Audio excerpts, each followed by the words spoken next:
One survivor. Repeat. Is that? Oh, fuck. Stay back! Stay back! No! Stay back!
I am Hayden Panettiere, and we are here at the studio recording Until Dawn.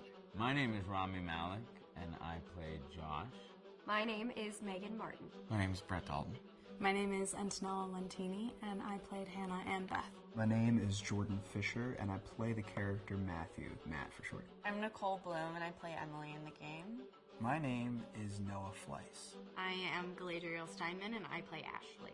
So Until Dawn is the story of 8 teenagers who revisit this cabin in the woods about a year later after a really traumatic experience where I've lost 2 of my sisters, so coming to kind of get some closure in that respect. One of the things that Larry does really well is make these multi-layered characters, and I think for just the story in general, it follows the quintessential horror film plot lines, but the characters are so unique in themselves, and I think that's very cool. Oh, I hope this was the right thing to do. What? You know, getting everyone together on the anniversary. I mean, Josh seemed really pumped about us all doing something, didn't he? Yeah, no, he definitely did. I haven't seen him so excited about something in forever. Good, good.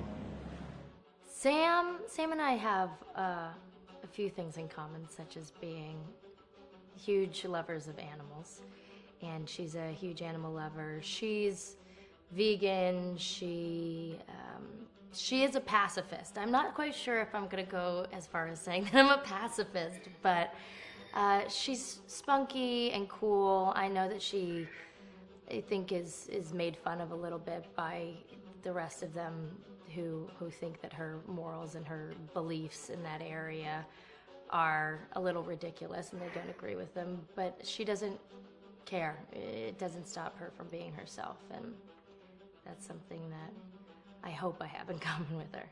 You know, he definitely can be depressed at some times and a bit of a loner, but he takes some solace in one of his sister's friends, Sam, played by Hayden Panettiere, and invites everybody back to the same house the next year to kind of find some closure. Jessica she has a whole lot of personality. She is definitely the sort of mean girl character that, you know, at school she knows she's pretty, she knows that boys like her, and she's going to use it to her advantage. He's got a big heart, and you can tell that that's very evident, especially how he treats his girlfriend, Emily, and, you know, he's kind of a meathead, but in the best way possible. She really knows what she wants, and she manages to get that from whomever it is, whether it be Matt or Mike. You know, she's really driven, and I can definitely relate to that. My character is Chris, and he is what society might consider the nerd of the group, and he kind of embraces it. Ashley she's a little more serious than some of the other girls. She's definitely very intelligent and thoughtful. She kind of looks at the whole big picture of things. She's not quite as geeky as Chris, but they connect in a lot of ways. Mike is like big guy on campus. He's the class president who has some charm and has brain, and I don't know, people seem to like Mike. He gets away with a lot, though.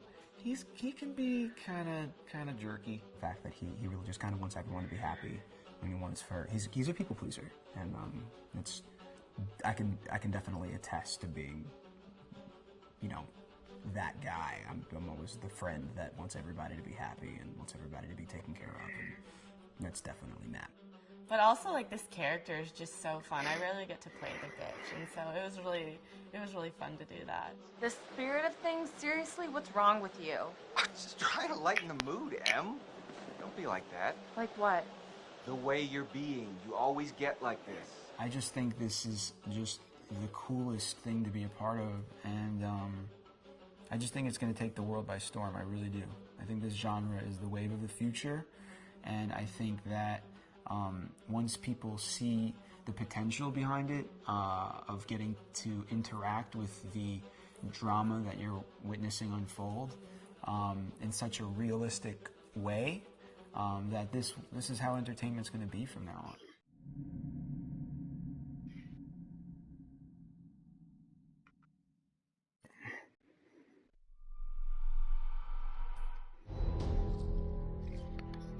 Hi, this is Lee Robinson, production designer on Until Dawn.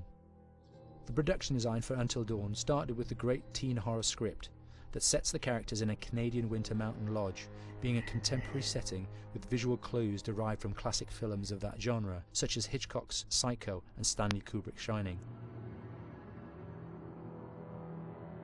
The storyboards are vital to the production design as it allows the designer to understand the scale of the environments to be made and the detail that would be seen to create the atmosphere of a horror.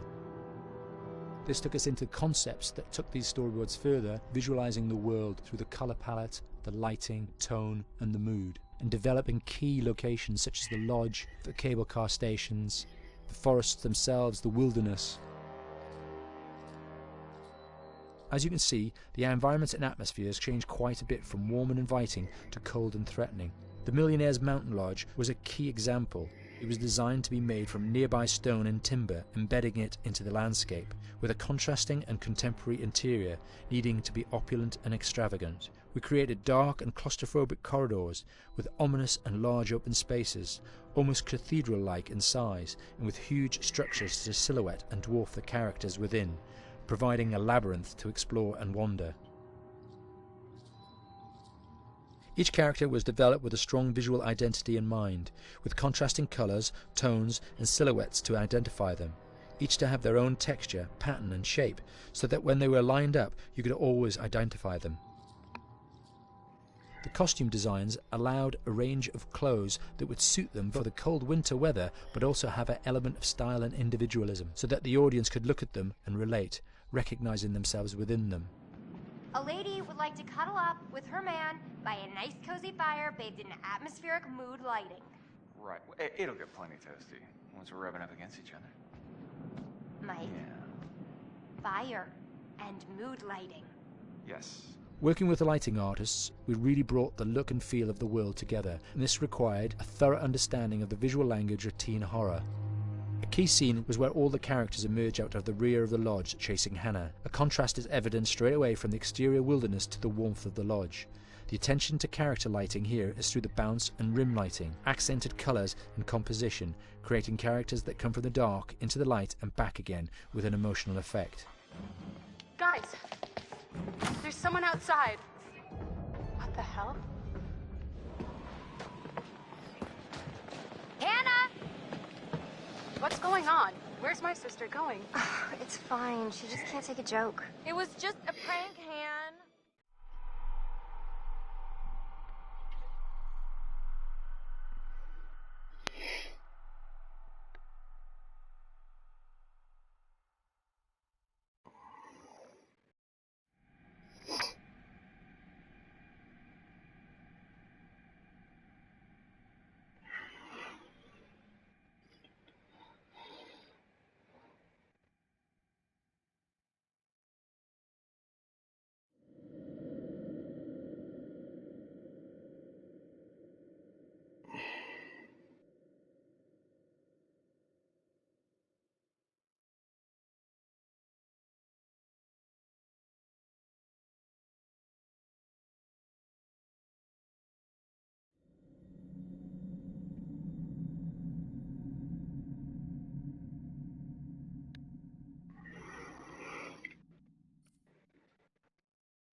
Until Dawn is a game that's full of horror, and one of the things we decided to do early on was to take a scientific approach to how scary it was. So we did experiments on people and we measured their responses to the game. We've created a test area. It's as close to a home setup as we can get it. We've recruited ordinary people to play the game and we've left them to play it on their own. You're turning the light off.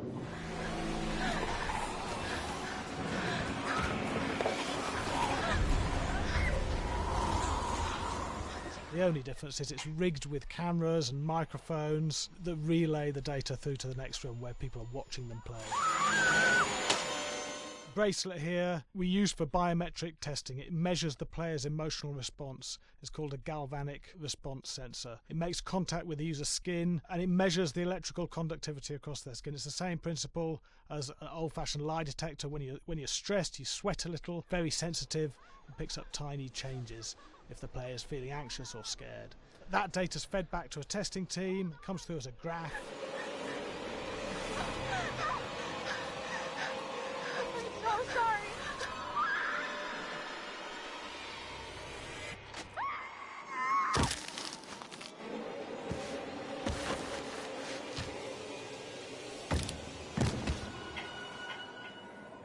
There's no point testing 1 or 2 people, you have to test a lot of people. Watch your step.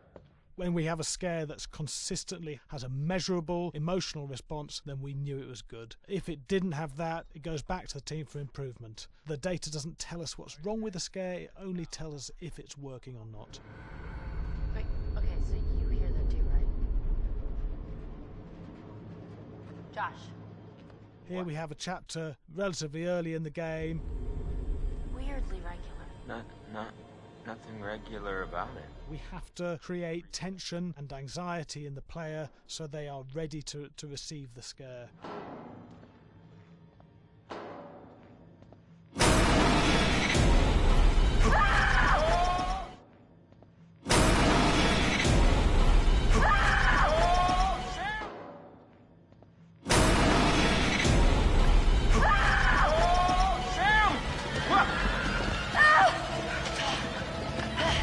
Give the player time to recover, to cool down, to calm down, and then start building the tension again before we do the next scare.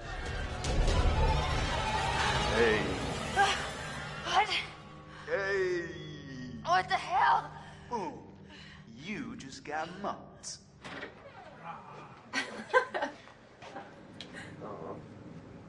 Yeah, I have such an adrenaline high from that game. There's 2 things we found. One is we could look at the scares, analyse if our expected scares were working effectively. Were people shrieking and covering their hands, or were they getting an emotional response from it? And being scientific about it means that we strip out people's opinions about whether things are working or not. We've got data, and we look at the data. If it's working, we're happy with it. Really scary. Bit scared and wanting to get away. I actually maybe a bit scared to play it on my own, but in a room with the lights on, yeah, with some other people as well, yeah, maybe. But because I'm a scaredy cat, I would play with someone in the room and the lights on. It was one of the scariest games I've played in a long while.